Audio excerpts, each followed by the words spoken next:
Ladies and gentlemen, distinguished guests, at the beginning of today's conference and presentation of the new EU project raising awareness about gender-based cyber violence and advocating for safer online environment for women and girls, it is my great pleasure and honor to welcome you all here in Zagreb, as well as our online participants from Croatia, Spain, and Portugal.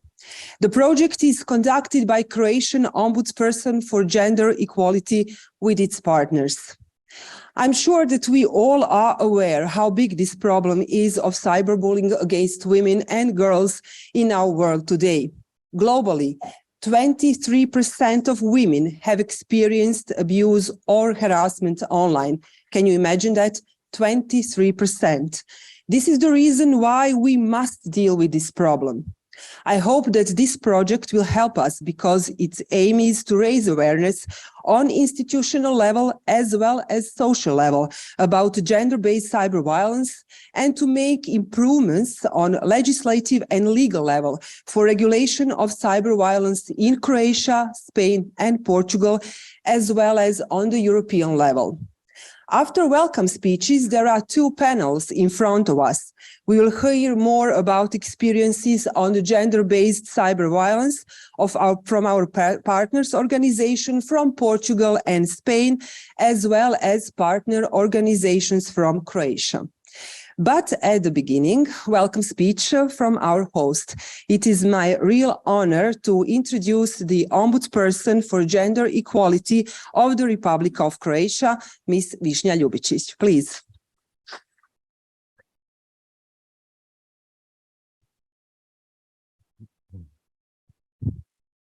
Representative participants, dear State Secretary of Croatian Ministry of Interior, Madame Petrijevčanin, dear Director of the Directorate for Education from Croatian Ministry of Science and Education, Madame Šerepac, Ms. Katica Glamuzina, Member of Croatian Parliament, honorable project partners from Portugal, Spain, and Croatia, and representatives of the state bodies and civil society.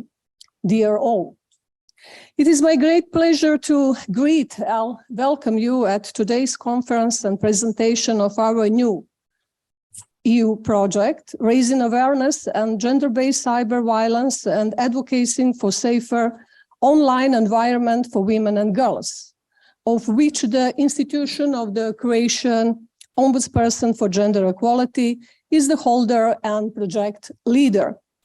I'm particularly pleased we have the opportunity to welcome here today our project partners from Spain and Portugal. I hope you will enjoy your stay in Zagreb, and I firmly believe that by exchange at today's conference, we all in the project team will additionally strengthen our mutual today's conference. We all in the project team will additionally deliver the goals of our valuable project. What is more, support and the wind in our back will be provided also by our project supporters, Ministry of Interior and Ministry of Science and Education, for which we'll thank now them. Finally, I warmly welcome all conference participants who follow us online, especially youth, their teachers and experts who work with them, in particular with women and girls. Your presence is important to us because one of the goals of this conference is to provide insight into the various forms of cyber violence to which young people and women are particularly exposed.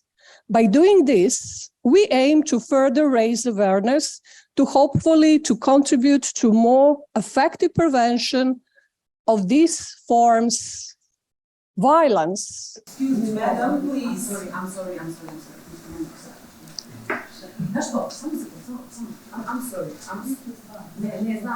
I'm really sorry, but actually my friend has a story that is very connected to this theme, and it would be great if there is, I saw that you have projector, if maybe we could connect him like for 3 minutes just to hear his story, because I really think he needs an advice, like 3 minutes. Okay. Is it okay? Okay. I'm sorry. I'm so sorry for you. Can you connect him? Okay. Let's try. Okay. We'll see what So happens now. he has really a story. If you can just put him on the screen, if it is possible. Nemoj me spajat, molim te. Ej, His name is... ne mogu, nemoj me spajat, molim te, ne mogu ništa slučati. Ja moram tu curu, ne mogu zaposliti. Daj mi rješenje, daj mi neko drugo rješenje. Hello. Dečko će objaviti te fotke. Hello, you are at the conference. Hello, Vicko. Nemoj me spajat. Online si već, Vicko. Nemoj me, molim te, spajat. Ne, ali spojen si već, samo trebaš... Nemoj me gledat, nemoj me spajat, ne želim... Izađi s konferencije, molim te, izađi sekundu s konferencije da se čujemo, molim te. Ne, ali stvarno ima, he has a really story that... Hey, Vicko. Hello, Vicko. Hello, you are at the conference about gender-based cyber violence. Would you please be so kind to introduce yourself and tell us what's the problem? Okay, hello everybody. I'm sorry that it happened that I interrupted your conference. I will not talk about the names because the issue is very sensitive. I am general manager of the huge cultural institution in Croatia, and we are just kickstarting a big European project which is very covered by media.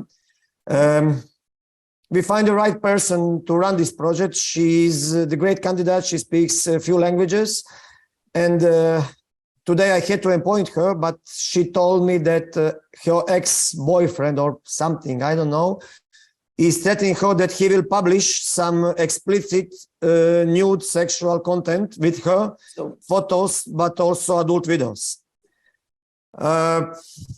Unfortunately, if this happened, all the media coverage will be focused on her private life, nothing on the project. So I have to find a new person. You shouldn't do that because there is this new addition to criminal law, and that's why we are here. And if this person show this kind of content to another person, he can get up to 1 year of jail. Okay? 1 year? And if he shows it publicly, like on social media or somewhere, he can get up to 3 years of jail. Okay? 3 years? Yes. That's quite a sentence. Yeah, but you know, it was 10 years ago. It's kind of, how to say, zastara. So this doesn't matter because I'm trying to tell to my friend, it doesn't matter if it was 10 years ago, if it was 5 years ago. And they were not together. They were like something in between a few days. It doesn't matter if they were married, of their, one night stand. If she didn't give her consent to publicly show this content, right? Okay. So it's against the law. You are telling me if she send a lawyer to him, that then he will not publish this, probably because he will know he will go to jail for 3 years. Yes, exactly. Okay. Yeah, but Sanya, this is only law on the paper. It will not be in execution. No. Is it law on paper or is it for real? No. I strongly believe that will not be only a word in a paper, just a word on a paper. I believe that this law will be functional. Okay. I mean, sounds like a solution for our problem. Okay. Sorry, thank you very much. Sorry for interrupting you, and enjoy your day. Sanya, thank you. I'll get you for this. Okay, thank you. Thank you very much. We are so sorry to take your time, but we really need to go with this story. Thank you. And thank you for your advice, because I was trying to tell this to him. You are welcome. This is the reason why the conference is organized. So I'm very surprised in first moment that I saw Vicko.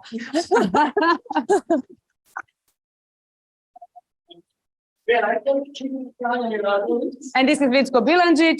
This thing can happen to all public persons, to actors, to youngsters, to teenagers, to everybody. Yes. So it's very important to know that there's this new addition to criminal law because cyberbullying is real. Yes. And this information, this law protects us all. Yes. Thank you very much. Thank you. Thank you to our actors.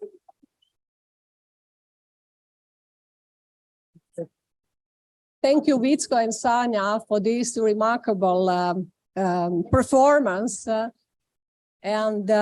Now we have to continue with my speech. Thank you.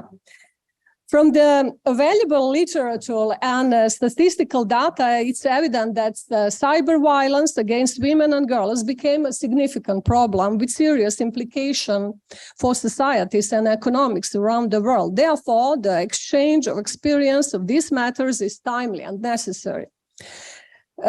Please let me share with you a few important information of our project, with which implementation we started in January 2023. It is important to say that our 3-year project is co-funded by the European Commission with the Citizens, Equality, Rights and Value Program, and its total value is around 2.2 million euros.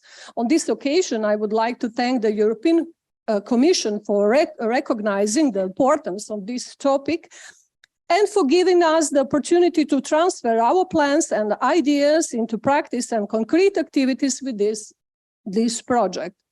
The overall aim of the project is to raise awareness about the problem of gender-based cyber violence at institutional level and social level, and to create the preconditions for improving the legislative framework for regulating cyber violence in Croatia, Spain, and Portugal, but also at the European level.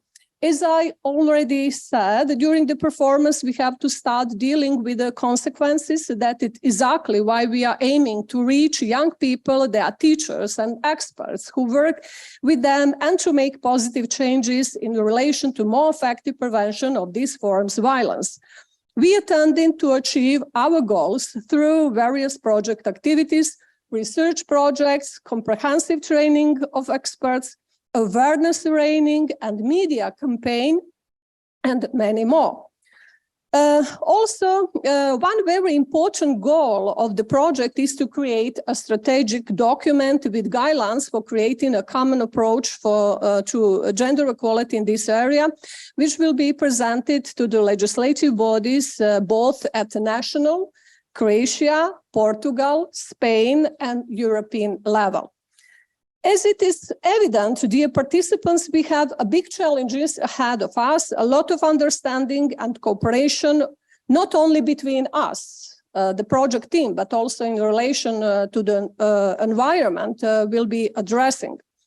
That is why today's conference, as a sort of kick-off activity, is an excellent starting point and introduction to our future activities. Later today, we will hear the experience of our partner organizations from Portugal, Spain, and Croatia on gender-based cyber violence. In a constructive exchange of opinions, we will try to provide the necessary answers and proposals for future actions in this area.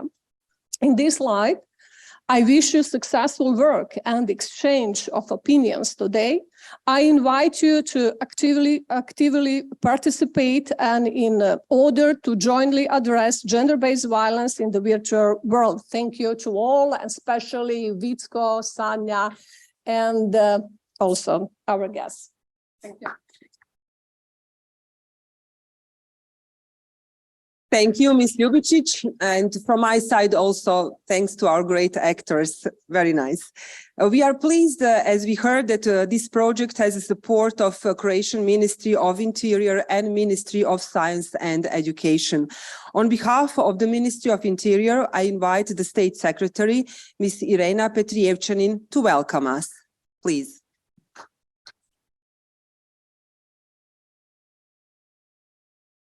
Hello to everybody, distinguished guests and participants, representatives of civil association, respected Ombudswoman for Gender Equality of the Republic of Croatia. It's my honor and pleasure to welcome you on behalf of the Ministry of the Interior. These are hard times, and we all do better when we collaborate on practical long-term solutions. We are probably all familiar with the fact that, in general, cyber threats, including crimes in the e-environment, are constantly increasing, and so are the criminals' abilities. Furthermore, cybercrime is considered to be at a low risk of detection, and criminological studies and experts confirm this. Due to insufficient social skills, unfortunately, children are the most threatened social group. Actually, as far as I know, it is my personal experience as State Secretary at Ministry of the Interior. The internet is overrun with content of child sexual abuse. And that is a huge issue for us. And it has never been like this. Yet the explosion in detected content keep growing. And I mean worldwide and exponentially, unfortunately. And the most common victims are children aged 7 to 9.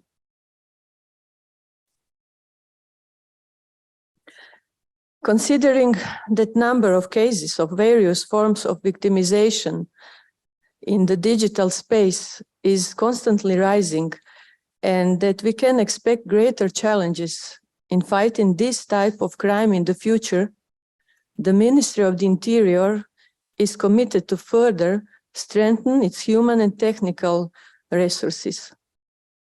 3 factors are important when it comes to the safety of our citizens and society in general, including in the digital environment. Those factors are prevention, of course, cooperation of all relevant stakeholders and others, I mean civil society, of course, and quality education of police officers. Measures to prevent and fight against sexual exploitation and, of course, gender-based cyberbullying as well on the internet are diverse. They are included in numerous programs, guidelines, and concepts.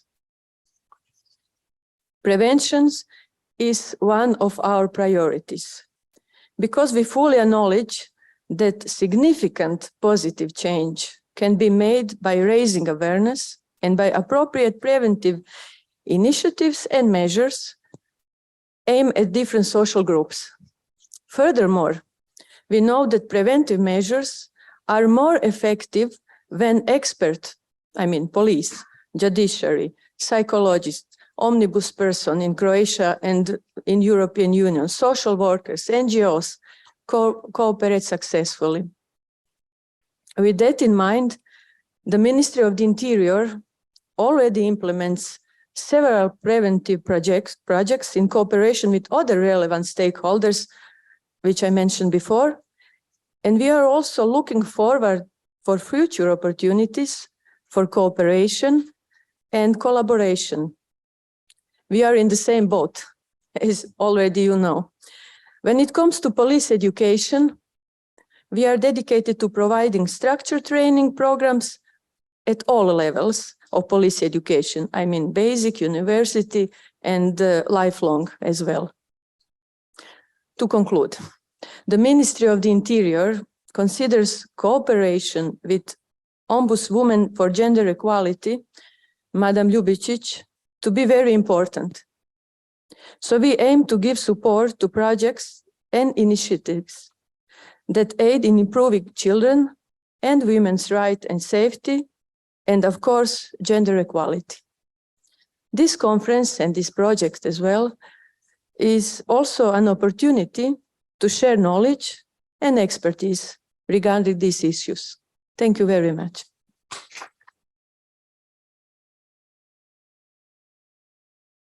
Thank you, Ms. Prijevčanin, and thank you for your support. Ms. Vesna Šarapac, Director from Directorate for Education of the Ministry of Science and Education, is going to take the podium now and welcome us also. Ms. Šarapac, please. It is Šerepac. Yes. I'm sorry. Yes. Dobar dan svima. Ja ću iskoristiti priliku i govorit ću na hrvatskom jeziku, a istovremeno možete pratiti na engleskom jeziku, jer kao što znate predstavljam instituciju Ministarstva znanosti i obrazovanja gdje je hrvatski jezik priznati kao jezik i nadam se da nećete zamjeriti što ću usmenom riječju reći ono što je itekako bitno za današnju konferenciju i zahvaliti se što možemo u ime Ministarstva znanosti i obrazovanja reći nekoliko riječi. Ja znam da je engleski službeni na današnjoj konferenciji praćenje, ali pozdravni govori mogu biti na jeziku zemlje u kojima se održava konferencija, pa sam ja to pravo iskoristila. Nadam se da nećete zamjeriti. Poštovane dame i gospodo, dragi kolege, osobita mi je čast i zadovoljstvo što vas mogu pozdraviti u ime ministra znanosti i obrazovanja, profesora doktora znanosti Radovana Fuchsa i u svoje osobno ime. Poštovana gospođo Ljubičić, poštovani zamjeniče, poštovani kolege, poštovani predstavnici svih institucija ovdje nazočnih u dvorani i svih onih koji nas prate. Vezano uz današnju temu, što reći nego da suvremeni život bez korištenja digitalne tehnologije je danas postao nezamisliv. Iako je digitalna tehnologija s jedne strane omogućila brojne životne pogodnosti, otvorila je s druge strane virtualni prostor u kojem se mogu zbivati i razne neželjene aktivnosti. Cyber nasilje je postalo novi oblik nasilja koje je prodrlo u gotovo sve dijelove suvremenog društva. Djevojčice, žene nisu pošteđene kibernetičkog nasilja. Njega uočavamo u partnerskim odnosima koji se odvijaju u online okruženju ili na platformama raznih društvenih mreža. Brojna provedena istraživanja pokazuju da internetski mediji omogućuje nasilna ponašanja, kako seksualno, tako i druga kaznena djela, služeći se pritom stereotipima o djevojčicama i ženama. Kako se radi o nekontaktnom virtualnom prostoru, namjere napadača često nisu odmah vidljive, pa naivne žrtve često budu uhvaćene u klopku koje se teško rješavaju. Bez obzira na medijsku prisutnost ove teme, mnogi pojedinci misle da se to događa nekome drugome i da se takvi napadi ne mogu dogoditi ni njima samima, a kamoli nekome u okruženju. Jedina učinkovita strategija za borbu protiv kibernetičkih napada i cyber nasilja je stalna i sveobuhvatna edukacija učenika, ali i svih ranjivih skupina. Upravo iz tog razloga tema o sigurnom korištenju internetskog okruženja uvedena je u kurikule nastave informatike, ali u međupredmetne teme uporaba informacijske i komunikacijske tehnologije za osnovne i srednje škole. Vjerujemo da ćemo govoreći o problemu kibernetičkih napada, cyber nasilja, osvijetiti pojedinca i da im kažemo koji su to rizični postupci kojima se izlažemo na internetu, te koje strategije trebamo rabiti kako bi se maksimalno zaštitili ili uspješno obranili od takvih nasrtaja. Thank you.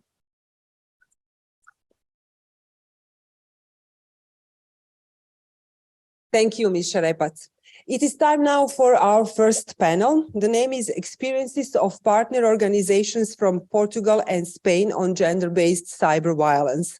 I would like now to call all our participants to take the seat here, a place with me. It will be much easier for you to address, so please don't hesitate and come here in front. Take your seat. Please do.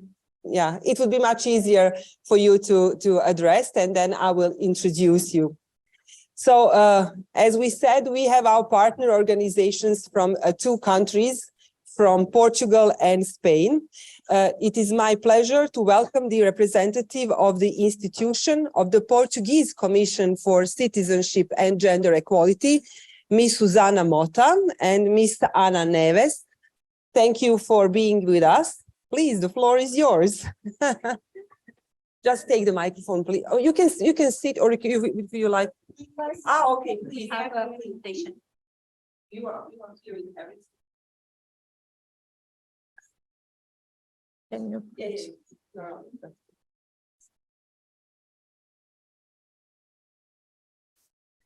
Okay. Good morning, everyone. My name is Susana Mota. I came from Portugal, and I came with my colleague Ana Neves.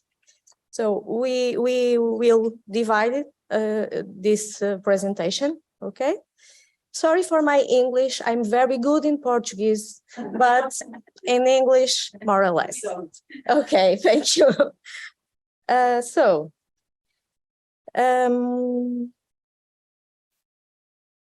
are Commission for Citizenship and Gender Equality. We are a national state organization responsible for promoting and defending the fundamental principle of equality between women and men, seeking to respond to the profound social and political changes in society regarding citizenship and gender equality.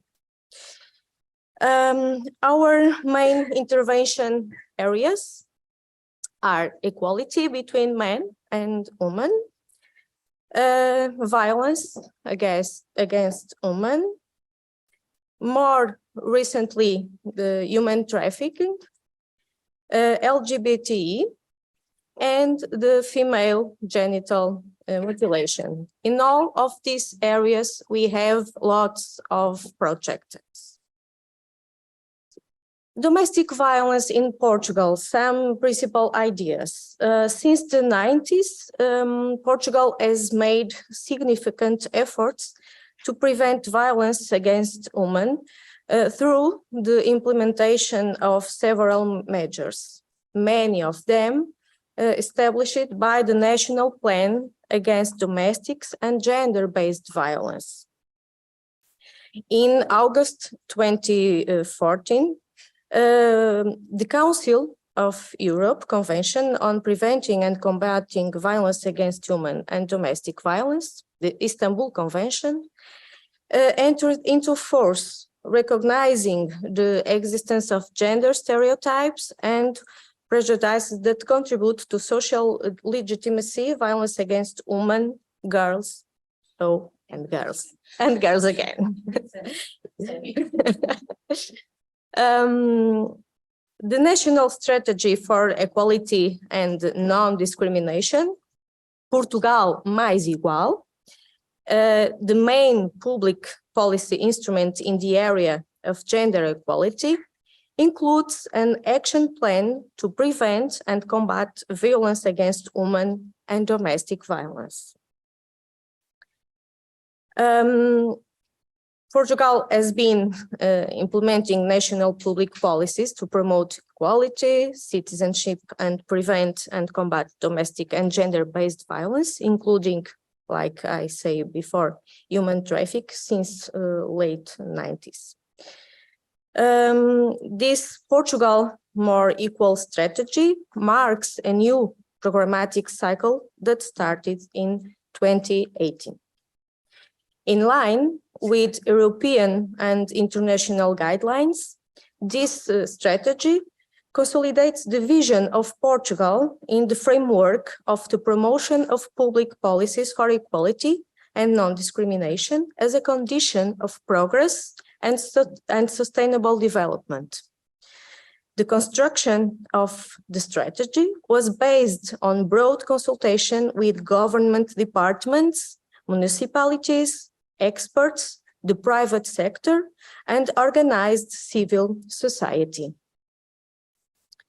So we have 3 action plans: action plan for equality between women and men, action plan to prevent and combat violence against women and domestic violence, and the action plan for combating protection against discrimination on grounds of sexual orientation, gender identity, and sex characteristics.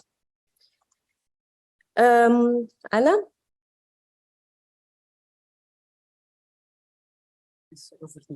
Yeah. So hello, everybody. My name is Ana. Susana comes from Portugal, from Porto. I come from Lisbon.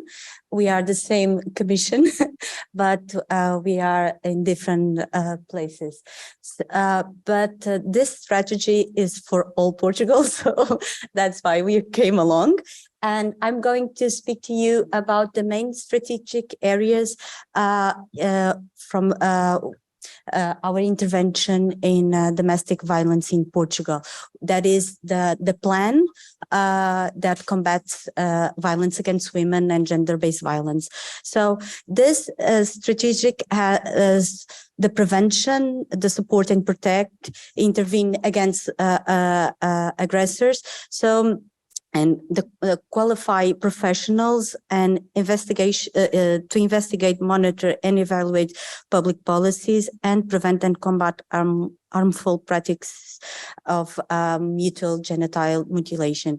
So this is important because all of the plans have this kind of strategy to prevent, to be there and support the institutions, to investigate, and also to be close to the problems. So we have a national network of domestic violence services in Portugal. This national network of domestic violence centers, we have them from 2005, and they provide and integrate the response to case of domestic violence, and we try to enhance existing resources. The national coverage has achieved in January 2009 18 districts of Portugal, and they are currently right now 200 support centers, including specialized support centers for LGBT victims, sexual violence victims, and migrant victims. We have 37 shelters, 36 for women, 1 for men, and 1 for women with mental illnesses. We have 17 emergency shelters, including 1 for LGBT victims. And right now, we have also 32 actually, this is because another one over responses from psychological support to children and young victims of domestic violence. Right now, the crime of domestic violence in Portugal, children, when they assist the domestic violence, they are also victims of domestic violence. So right now we have this response that it's only for children, and it's a very dear project for me and Susanna, because we are in the beginning of that project, and we support this 32 response structures. And the psychologists that they are there, they are also technical specialized in domestic violence. They are psychologists and specialized in domestic violences. So together, these 54 shelters can accommodate that I spoke 852 people. And this national network is coordinated by us. We support the institutions. We give them sometimes psychological support because it's really hard to work in this area. So this is how they are distributed in Portugal, more or less, so that you can see.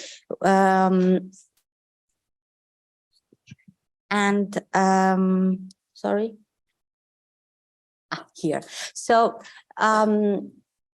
to aim this to the thing that bring us here, the cyber violence, we brought you this recent study. It was published in December. We just brought it because it's really recent, and it is a study. It's not ours. It's a study made by the Youth Network for Equality, a Portuguese NGO, and it's called Faz Delete. And it conducted a qualitative study on image-based sexual violence in Portugal. The study was based on online questionnaire addressed to young people between 18 and 25 years old. and they have 519 answers. And we brought this to you because of the numbers. 67% of the women survived revealed having suffered for one or more forms of violence, and 83 had suffered from cyberflashing, 6% has threatened to share, 5% has shared image nudes or sexual images, and 4% capturing of images. In most cases, the aggressor was unknown, an ex-boyfriend or girlfriend, 15%, someone known, 12%, sporadic partners, 12%, friends, 9%, and boyfriends, girlfriends, or partners, 9%, or family members also. So 95% of the women victims felt some form of impact on their lives, such as depression, hypersexualization, blame, isolation, and self-mutilation. So I think this is the beginning of the project, and we brought you the numbers in Portugal. In terms of public policies, we should tell you that cyber violence appears to be a new phenomenon, but on this digital age, but it's not. In fact, it's only the continuation of the structural inequality between women and men. So we believe that through the articulation between Portuguese state, organizations of the civil society, and the private sector, it is possible to prevent and combat the forms of violence, including this cyber violence. So Portugal, through the strategy that Susanna spoke, and that integrates public policy, which is reflected in the national plans of prevention of violence against women and domestic violence, aims to implement public policies, measures that we intend. And this is in our plan right now, the new plan. The last one ended last year, and we are implementing a new plan right now. Actually, it's being the discussion ended, but I think it's going to be implemented. And so we integrate cyber violence in the referential of indication of health and citizenship. We aim to have awareness campaigns, promotion and support of national studies of cyber violence, new studies, and the qualification of professionals from various strategic areas about to form online violence, namely sexual violence based on image against women and girls, and hate speech online also. So thank you very much. This is our emails. We are open for discussion and anything that you need. Thank you. Thank you, Ana and Susana. That was very interesting. Our next speaker is also from Portugal, but from another institution. On behalf of Portuguese Platform for Women's Rights, Ms. Alexandra Silva, please.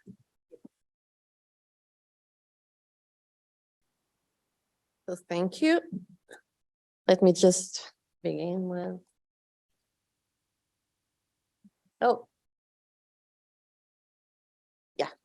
So thank you and good morning. Thank you for inviting us to be part of the conference, but also to be part of the project. We think it's very important. It is our pleasure to be in Zagreb with you all. So I'm Alexandra Silva, and I'm coming from the Portuguese Platform for Women's Rights. So who are we, the Portuguese Platform for? Oh, sorry. So who are we? So the Portuguese Platform is an umbrella organization that aims to contribute to the promotion of equality between women and men and to the defense of women's rights, including the elimination of all forms of discrimination and of violence against women and girls, in particular in the context of the objectives, legislation, recommendations and guidelines which are relevant at the national, international, and of course, European Union level. The platform brings together 29 member organizations that in their diversity work for the constructions of synergies that allow us to deepen reflection, debate, action, and civic and social intervention, and create concrete conditions for the effective and sustainable participation in the political decision-making process for defining public policies.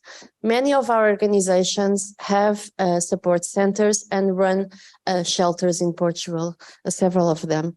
So they also have this specific program for children at place.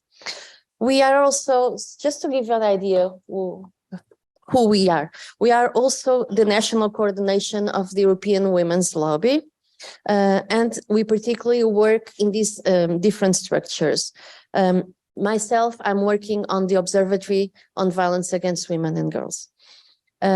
We are also the national coordination of the Association of Women from the Meridional Europe, AFEM, and a member of the Mediterranean Women's Foundation and of the EU Civil Society Platform Against Trafficking in Human Beings. This is at the European level.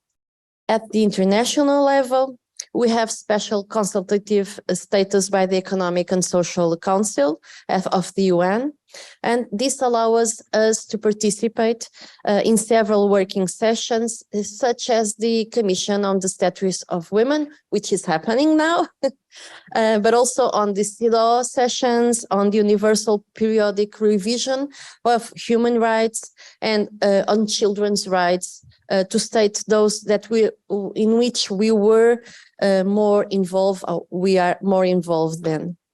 We are recently, very recently, the national branch of the International Council of Women, which is the historical Women's Rights Association at international level. So these are some of our examples of the resources we've been developing recently regarding violence against women and girls. We based our work on the international, regional, and national instruments ratified by Portugal, having all of them relevance on the prevention and combat cyber violence against women and girls, such as the CEDAW, the Convention on the Elimination of All Forms of Discrimination Against Women, and within the CEDAW, particularly the General Recommendations 12, 19, and 35, specifically on violence against women, but also the numbers, the General Recommendations 14, 30, 31, 38, and very specifically the 33, which is the access of women to justice, and this is very important. These are some of the phrases taken from the number 35, which is the specific one, which really focus on the violence against women, and also on the online violence that women are affected by. But also we've focused on the convention, the Istanbul Convention, the Convention of the Council of Europe on preventing and combating violence against women and domestic violence. Although this convention does not have included online violence, we know that we can include that regarding this Article 3 definition, namely the line A. But also, and for us, it's very important to connect all these instruments, but also the recommendation from the Council of Europe, this very recently one on preventing and combating sexism, because this recommendation is paramount as it contains the first international agreed definition of sexism in 2019. Can you believe this is very, very very, very recent, and includes online and via new technologies, and reaffirms the existence of a continuum of violence affecting women and girls. And cyber violence against women and girls is one of the priorities of the Council of Europe. There is this webpage on the Council of Europe that really reveals the political importance of this issue at these 47 countries, which Portugal is a member of. The Council of Europe affirms the digital dimension of violence against women is a continuum of offline experiences. So at the European level, of course, we have to focus on the strategy, a Union of Equality, a gender equality strategy until 2025. And really, this strategy states that online violence targeting women has become pervasive with specific vicious consequences. This is unacceptable. This is what is written there. So it's important to have this in mind. It's a barrier to women's participation in public life. Bullying, harassment, abuse on social media have far-reaching effects on women and girls' daily lives. But also it is important to focus on the Digital Services Act. And the Digital Service Act includes violence against women and girls.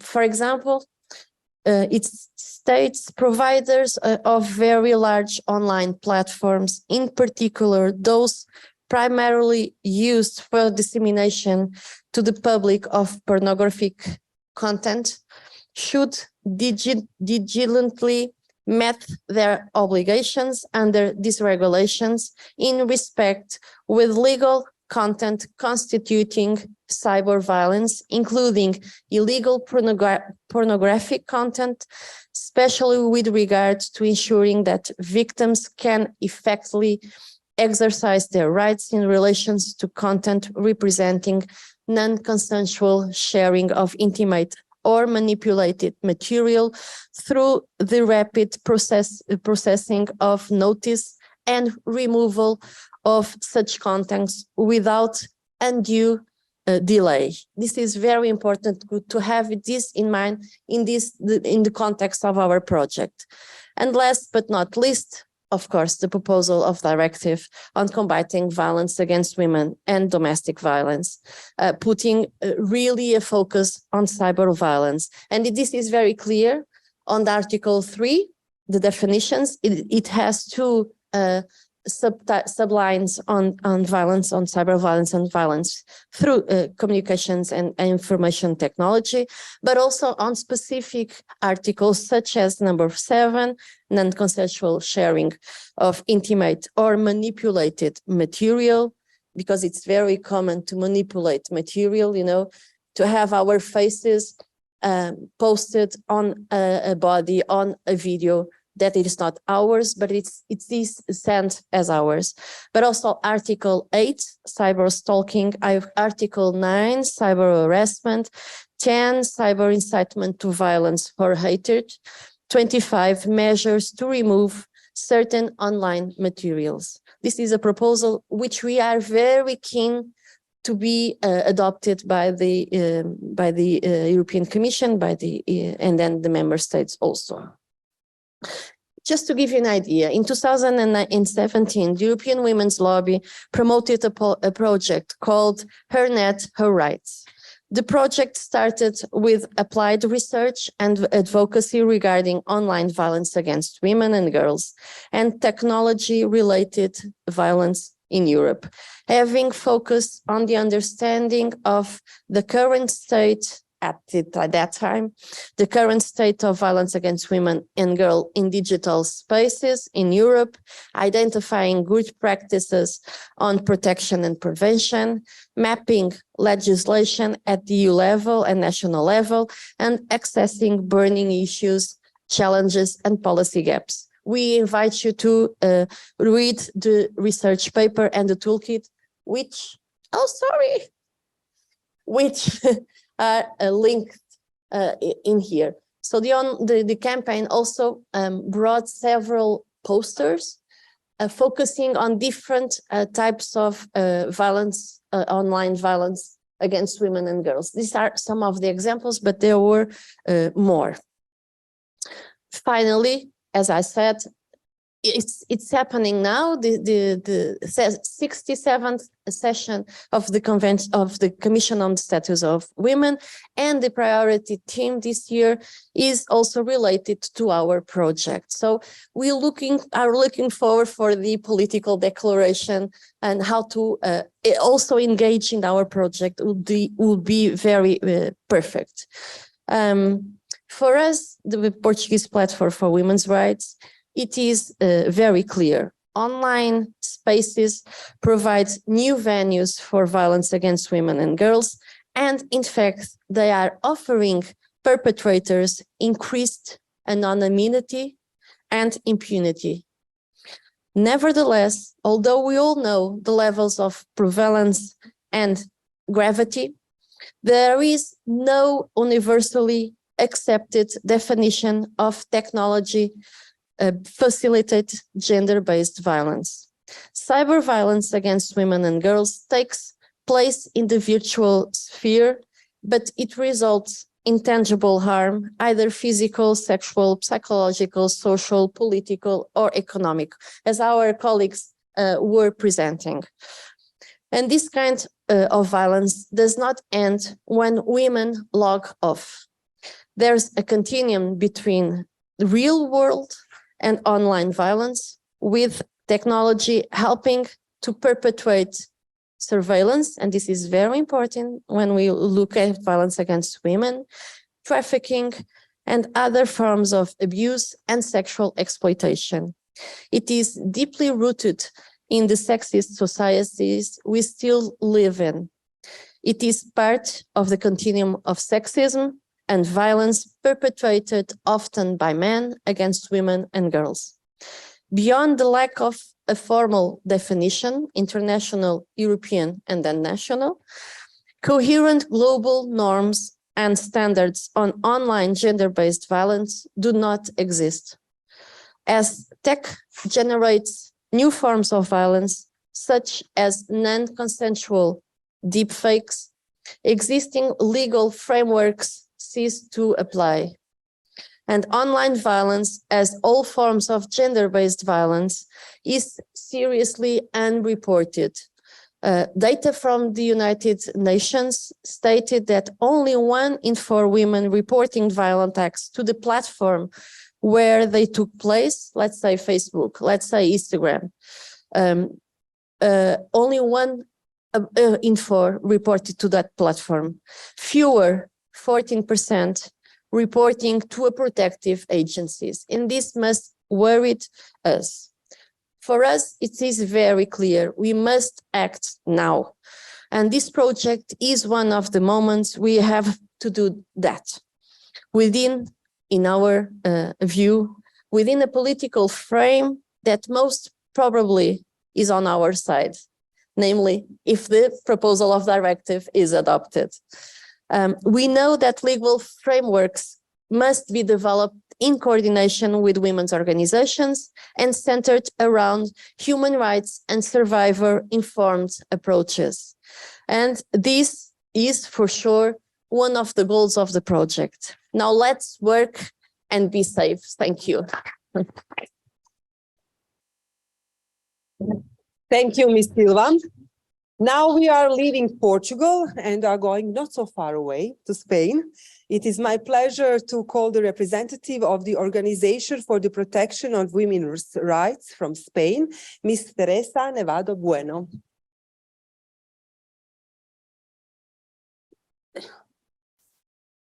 Thank you. Good morning. They are person, they are colleagues, they are attendant in this morning. I thank you in the name of Spain, España, to participate in this project. And I think it is a good situation for a best collaboration and probably to know better this country, Croatia. My name is Teresa Nevado. LEN España is one organization similar that the Portuguese platform. Has around 20 women association, only women association in Spain, in a wide range, since rural women to business women and women working a lot of in violence. We belong to the European Women Lobby too. It's similar, the platform, the Portuguese platform. When I tried to prepare this intervention, I thought that maybe it's interesting to follow a little the same process, but with Spanish information, the same process that the project. I thought this. And so in this project, there are a first step, very, very important, is to analyze the real situation of cyber violence. We analyzed in Spain a big survey in 2014. Now we have a big survey from, I don't remember, 2018 or 20, but we are not working at this moment. But 2014 is older, but the numbers are very, very dangerous and very, very impressive. For example, the 44.5% of boys and 37.1% of girls have had accepted a stranger as friend on the internet 2 or more times. In 2014, that now sure is the number is increase and increase. The 60% of young women say in this survey that they have been victims of gender-based violence through new technologies, even through insulting messages. 37% have received a particular message that has made them feel fear. 36, and in something it's worse. 14.7 of young women has received a message that to pressure to participate in some form of sexual activity. Is several years ago. Now sure is more dangerous the situation. So we need to know, it's the first step of the project. We need to know better at this moment what is the situation in order to can has a measure to solve or to try to solve or to try to modify the situation. The second question, important question, is what is doing the public administration? Is the second important question. In Spain, after we signed, of course, the Istanbul Convention, after that, you know, of course, Spain is one of the most famous countries in violence, working in violence. I would like to tell you what is the reason. The main reason is valid for the Croatia, for any other country. The main reason for the success is, of course, the good measure is clear, but doesn't change never. The government changed the one political color to other political color. You have in the national in Spain. Spain is a big country, 47 million of persons. You have a government at national. You have government at regional level, etc. Not always the same political color, conservative, the left, etc. But always the same political was doing. This is the very, very, very important. Maintain the political all time in a permanent way, and to change something that you can see this is wrong, but not change depending the political color, because this is a disaster. This is my opinion about what is the success in the political situation in Spanish in violence. Well, after the Istanbul Convention that Spain signed in 2015, introduced new crimes that was not in the penal code in Spain, the crime of harassment and stalking, the crime of the cyberbullying or sexting, and the crime of manipulation of the normal function of technical device in 2015. But all was solved? No. Pending is pending, there are pending a lot of problems not introduced in the criminal law, in the penal law in Spain. For example, to distribute in internet compromising image and information with sexual contents. It's confused. No, it's a crime, it's not a crime, it's confused. To expose the victims on a website where a person can be subject to stigmatization are ridiculous, to create a false profile under the name of the victim in order to, for example, make sexual demands on offers, to assume the identity of the victims in order to, for example, make offensive comments to the other part. There are, I have no time, but there are a lot of problems that not clear or confused or something like that, not introduced at this moment in the criminal law in Spain, and I suppose in the rest of the country. This is the second part, important part.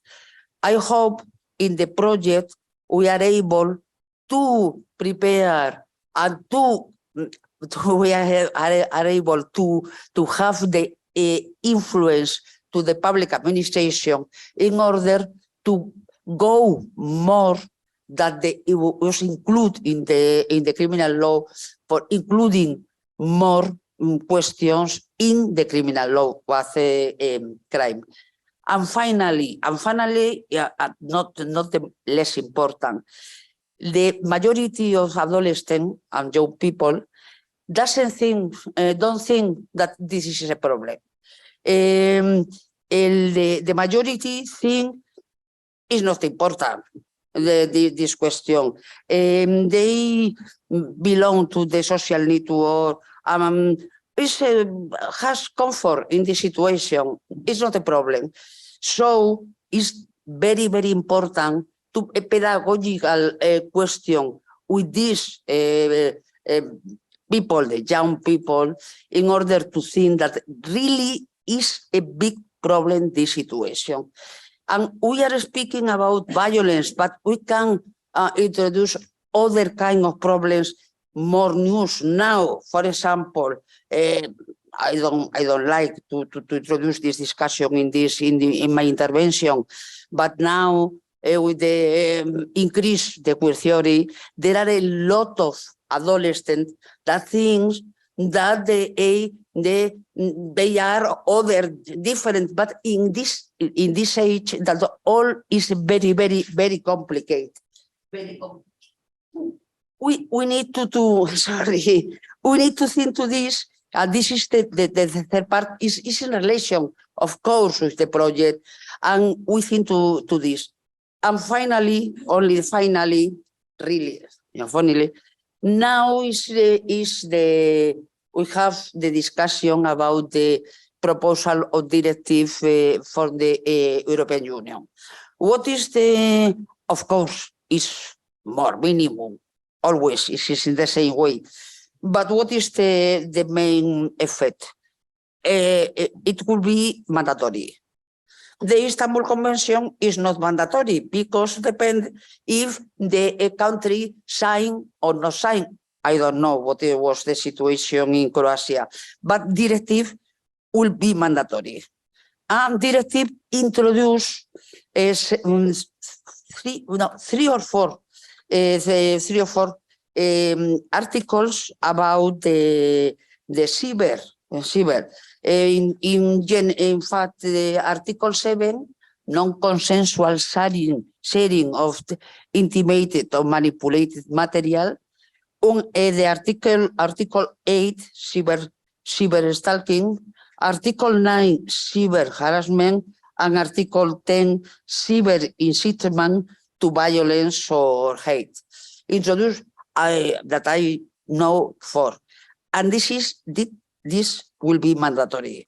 And the directive could be approved finally during this project, because the discussion in the Parliament, I think, finished more or less on June or something like that for this. And the discussion in the government, between government, is don't need majority for a strong majority, but not unanimity. It could be 1-2 years during this project. And we need to have this idea, because probably it's minimum, it's less than the we obtain in the project, but it will be mandatory, and it will be mandatory, not with the rest. I think, and I finish, this project will be interesting. All the information that we have in Spain, not only in good practice, on the important survey we can give you in order to the party regarding with this, you can analyze and have more ideas. And thank you, and I hope this is the as in Casablanca, the beginning with a good friends. Thank you. Thank you. We hope that too. I would like to thank to all our speakers at the first panel. It was very interesting and important to hear all of you. We expect that our next panel is going to maintain your attention, but before that, we will have a short break for a coffee. So a short coffee break, and then we will continue. Thank you all for now. Ladies and gentlemen, welcome back. It's nice to see you all again. It is now time for our second panel, and now we are going to hear some more experiences from our country, from Croatia. Experiences of partner organization from Croatia on gender-based cyber violence. That's the name of our panel. First, I invite representative of the Institute for Social Research in Zagreb, Ms. Mirjana Adamović, to address us, please. Good afternoon, everybody. So, violence against women in digital spaces has its forms and scales and harmful consequences on women's lives. Now we are aware that all forms of violence against women should be understood within the framework of gender-based discrimination. Why is that? The basic idea of gender-based discrimination is that women and girls are stereotypically inferior with respect to men and boys. The digital dimension of violence against women implies gender-based violence against women that is committed, assisted, and aggravated by the use of information and communication technologies, mobile phones, smartphones, the internet, social media platforms or email, geolocation tracking devices, drones, non-internet connected recording devices, or artificial intelligence. Platform of independent expert mechanisms on discrimination and violence against women distinguishes four main types of online and technology facilitated violence. First, forms of harassment, violence, or abuse that are facilitated by specific technologies. For example, if intimate partner, we heard, violence is carried out via the use of technologies, including by tracking devices. Second, abuse that takes place and is amplified online. For example, non-consensual sharing of intimate images.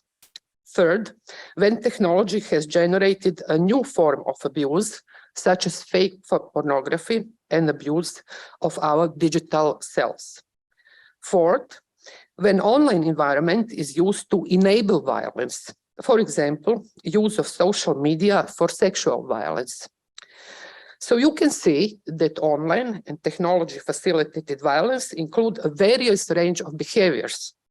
Media reports and public debates concerning the dark side of the web focus on various forms of online abuse.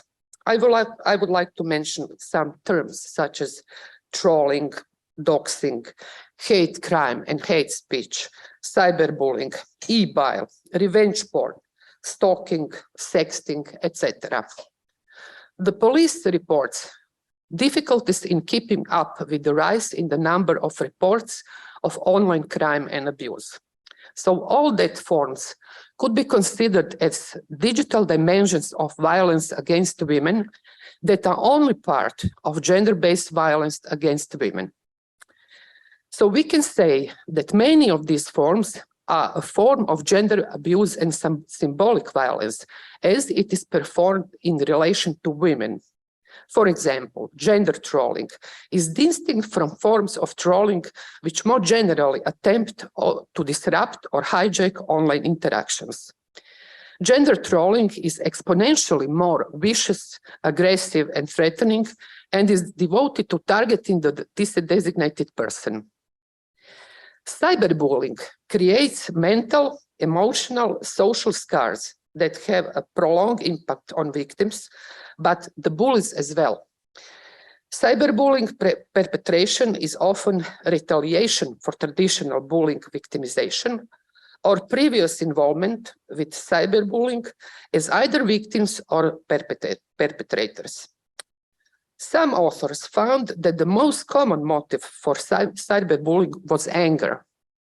Social, emotional outcomes related to cyber victimization are comparable to those relating to traditional bullying, with negative impacts on physical, social, cognitive functioning, development, and well-being, ranging from psychological, academic, and emotional problems, such as depression, school problems, and deviant behaviors. Cyber violence perpetrators often perceive themselves as anonymous, which has adverse effect compared to traditional bullying. Research on de-individualization has shown that things said and done anonymously would not occur in face-to-face interactions when the impact of a certain behavior on the victim is visible. For some perpetrators, recognizing they have hurt their victim discourages them from further bullying behavior. It is very important to say that the digital dimension of violence against women is not a new phenomenon, but is deeply rooted in cultural norms and structural violence over women and girls. At the same time, it is a dynamic phenomenon which is constantly developing and taking on new forms. It can also be argued that these forms of violence is deep violation of human rights of women and girls. Research conducted on the digital dimension of violence against women have very similar results. This is confirmed by the United Nations data of 2015. For example, 3/4 of women experienced some form of gender-based violence online, and 2/3 of perpetrators were men. A study by Economist Intelligence Unit conducted 2020 revealed that 74% of women in Europe had experienced with or witnessed online and technology-facilitated violence. According to a report published by Women's Aid, 45% of victims of domestic violence have experienced some form of abuse online during their relationship, while 48% reported having been subject to harassment or abuse online after ending the relationship. The first Croatian survey, EU Kids Online, on children's digital habits and children's safety on the internet was conducted 2017 and on a nationally representative sample of children. The key results showed that 7% of children between the ages 9 and 17 had the experience of being mistreated by someone, while 4.5% of children admitted violent behavior toward others. Almost half of the children never or almost never asked for support and help from their parents in situations and problems that upset them while they were on the internet. In the year before the survey, 72% of boys and 90% of girls had several disturbing experiences on the internet. Some results from recent research also conducted in Croatia indicated that girls are more often cyberbullying victims. They talk to others and they report cyberbullying more often, while boys and younger participants are more often cyberbullying perpetrators. Age and school success predict cyberbullying perpetration for younger and academically less efficient participants. Cyberbullying correlates negatively with the quality of traditional protective factors in risk behavior etiology, like family, school, and peer relations. Results show that younger male participants come from less educated mothers who have lower academic achievement and lower satisfaction with family life. Peer relations and school attainment represent an average cyberbully profile.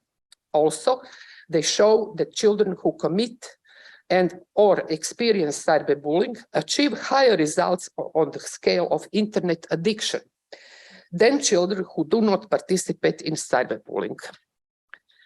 Our research on gender-based cyber violence among children and youth will be implemented under the work package 2 of this project. The research objectives are to gain insight into attitudes, experiences, and habits of children and young people in the use of digital communication resources, and to exposure of children and young people to gender-based violence in the digital context. And the second objective is to explore the knowledge, experience, protocols, and recommendations of experts working with young people and dealing with the situation. Within the stated research objectives, the more specific research problems are getting a better understanding of gender-based cyber violence in terms of its prevalence and gender differences, demographic characteristics, manifestations, channels, frequency and duration, effects, and other circumstances. Thank you for your attention.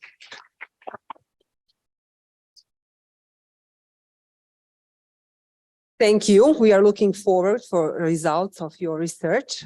Our next speaker who is going to share with us their experiences in this field is from the Center for Education, Counseling and Research, Ms. Tanja Cesar. Please take the floor.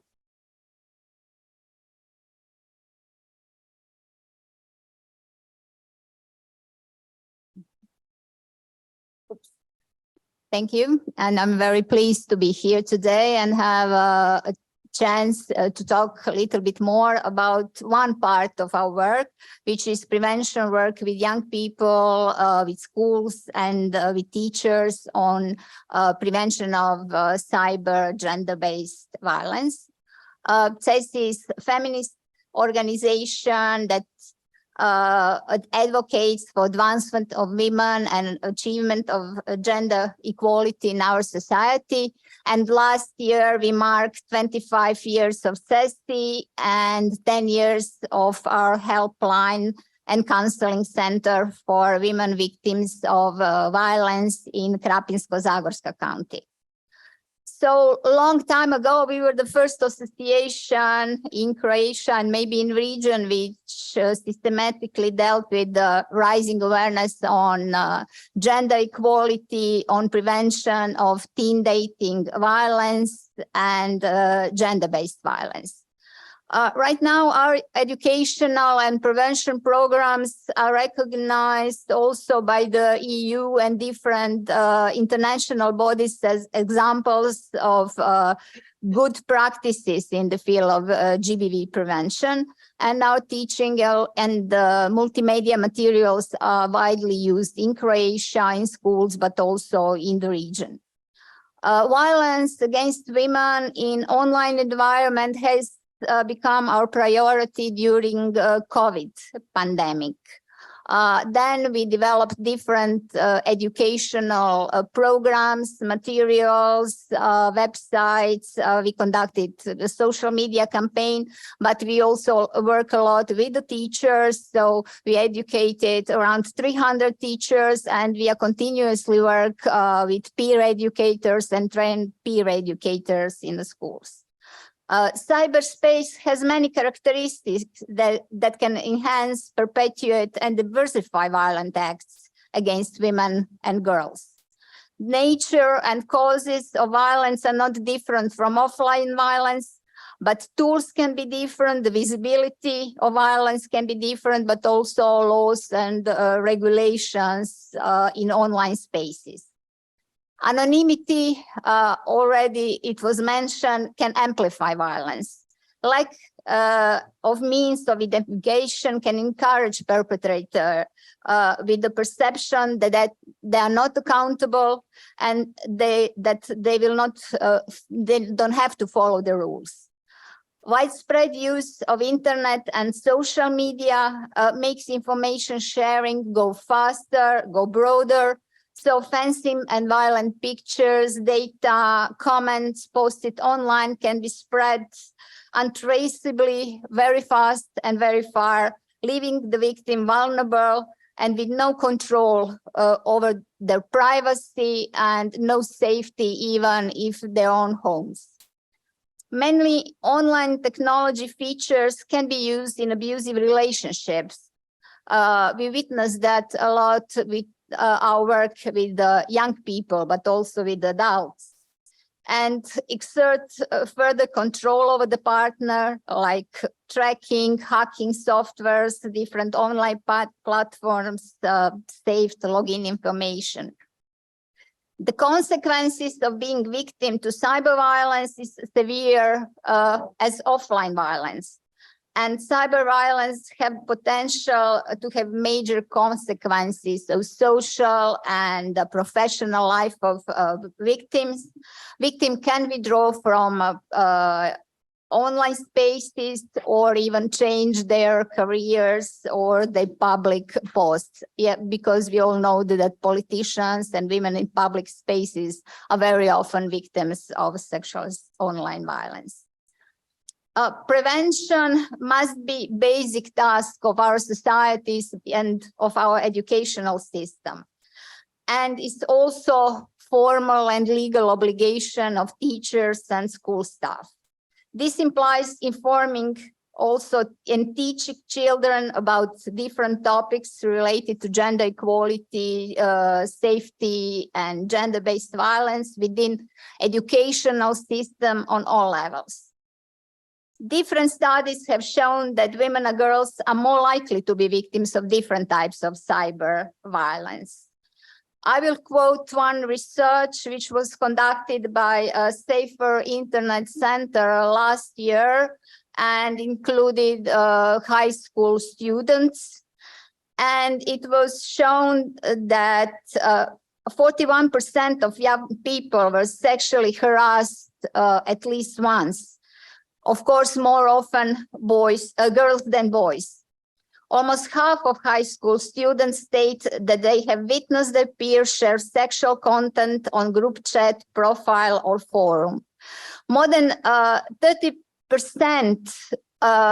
stated that their peers secretly take photos of naked people or inappropriately dressed people or people during sexual acts and share it on internet.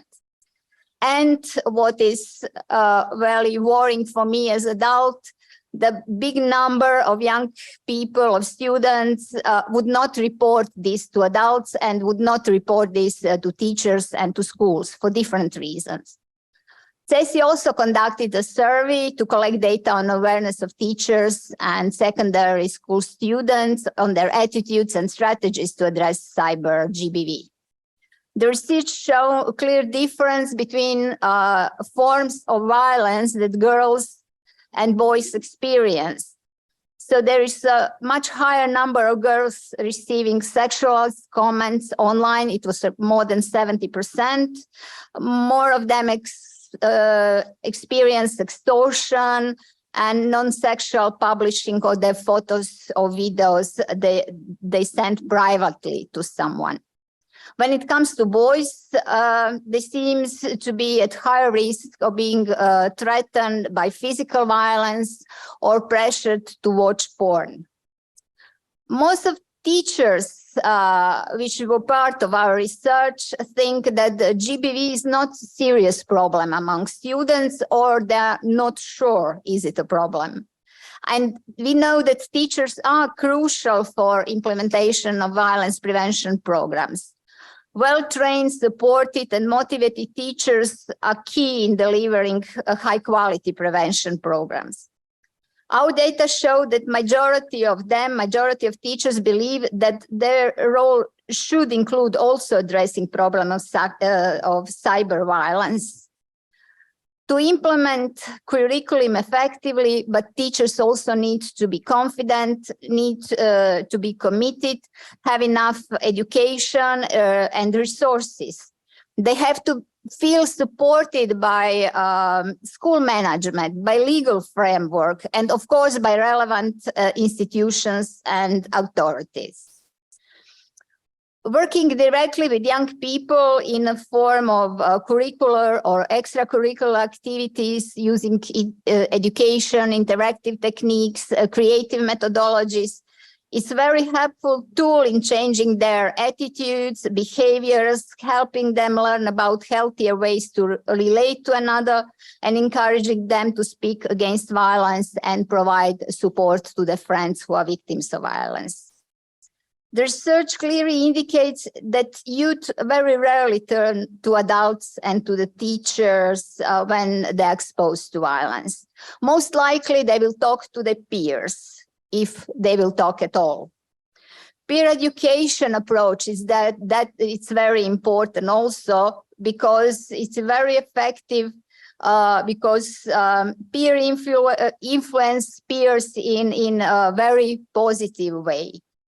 And also collaborations and teachers and students combined with good methodology can improve student and teacher relationship. That's also was proved in many our projects, and that is what is very important for reporting violence.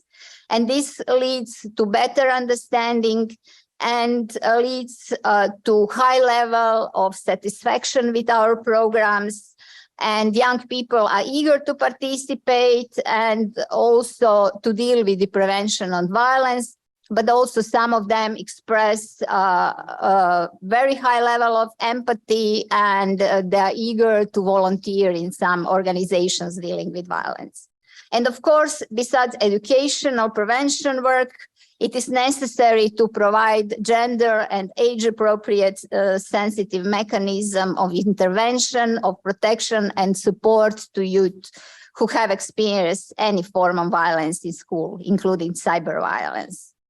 And we all know that adequate legal sanctions for perpetrators are also necessary, both from the perspective of victim, but also from the perspective of whole society and preventing future crimes. So thank you for your attention, and I'm looking forward to our collaboration. Thank you, Ms. Cesar. It was interesting as always. And finally, from Domine, Organization for the Promotion of Women's Rights, Ms. Mirjana Kučer is now going to take. Mirjana, okay, sorry. Sorry, my mistake, please. Hi. Good afternoon. I'm Katarina Križan from Organization Domine. It's an organization for promotion of women's rights. We are based in Split in Croatia. So let me just say that we are very glad to be a part of this project and we are very glad that these problems are discussed and explored and analyzed. But I'm going to start with saying that we come from the position of organization who has a counseling center for women victims of domestic and sexual violence. So cases of digital violence that we have encountered are related to violence against women in intimate partner relationship. Therefore, digital violence for us is a direct consequence and continuation of such violence. So we're going to analyze it through that kind of lens. But the reason for this analysis and why it seems so complex for us was our personal impression of such cases as particularly brutal and complex.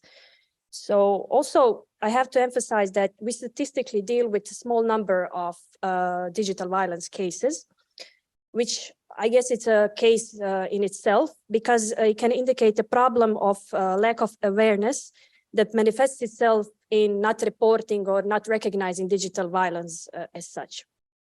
So through this panel, we will represent an analysis of one specific case that we have encountered in our organization and, of course, our main conclusions.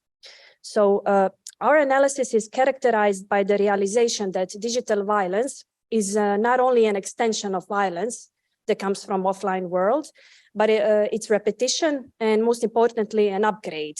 And we call it an upgrade with key concepts of permanence, timelessness, placelessness, accessibility, and immediacy. So through those concepts, we will analyze this particular case. But I'm not going to get into too many details about what this case is, because we, of course, respect the privacy of a woman victim of violence. But I will say it was a case of threatening to publish intimate sexually explicit content online made by an ex-partner, of course, without permission. And what we are talking about here are several layers of violence that woman experienced. So the first one is a violence that occurs during the intimate partner relationship. So it's a physical or psychological or economical or sexual violence. It's using methods like stalking or control. The second layer of violence is violence that occurs on an online sphere. So it's a digital kind of violence or cyberbullying. With threats to publish sexually explicit content. The third layer is the feeling of fear and shame that women experienced from the fear that intimate content will be published eventually. And the fourth layer is what we consider most important one, which is the permanence of the content. So you have explicit videos, which in this case is used as an act of revenge for ending an intimate relationship. And it reaches the online space in just a few clicks. So there's an easiness and there's simplicity and accessibility of that kind of methods. But it remains there for a very long time, permanently, which can, of course, further cause the fifth layer, which is trauma and cyber harassment, not only from an ex-partner, but also from other men and women offline and online. But the problem with the fifth layer is the problem with reactions from the society. So this act of publishing intimate video or sexually explicit videos is not seen as morally corrupt. It is seen as entertainment. So that's exactly what is the problem here. And that's why we cannot talk about digital violence only as digital violence. We can talk about violence against women in general. So another concept that we point out here is timelessness. So timelessness signifies that such content remains visible and it's kind of written into the history and identity of a woman. So the video allows, I guess, event to continue to happen. So because of that video is online and it's published, the event has not stopped happening. So the violence enters that kind of continuum of violence, and it's deeply damaging to a woman experiencing it.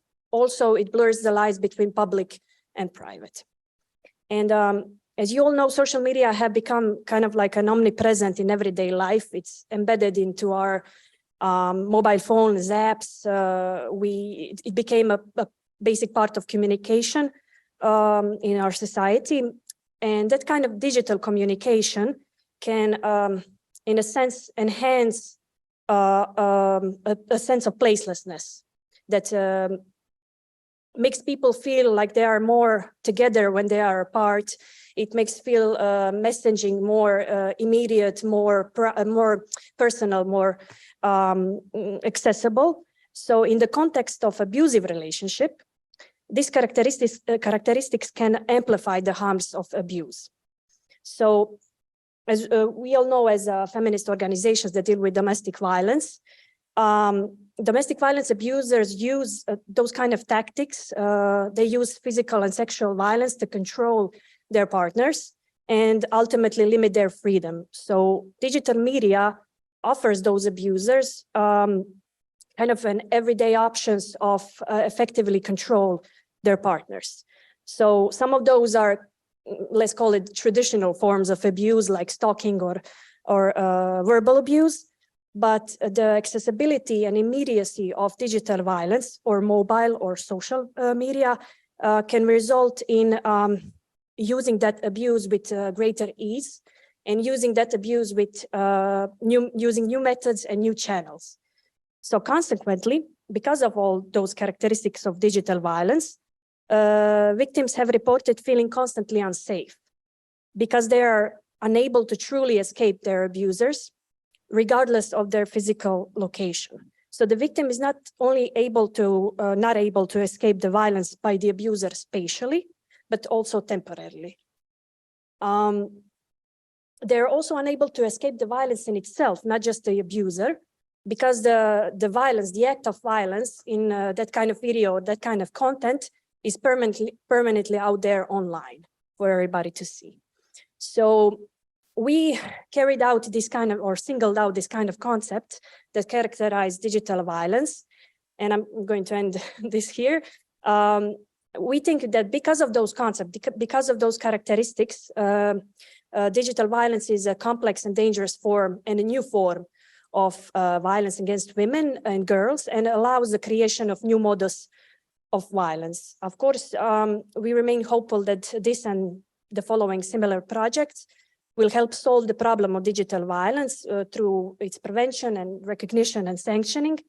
And I hope that this and all other analysis that were carried out here can give you more knowledge and more data on how to end violence against women and against girls. Thank you. Thank you. Thank you, Ms. Križan. And thanks to all our speakers. It was very important and very interesting. Ladies and gentlemen, thank you all on behalf of the Ombudsperson for Gender Equality of the Republic of Croatia, Ms. Višnja Ljubičić. I would like to thank you for your attention, for your support, for the recognition of the importance of this project. We are really looking forward to see the results of this project in Croatia, in Portugal, as well as in Spain. And we all also hope to see you soon again. For now, thank you all. I wish you all the best. Goodbye.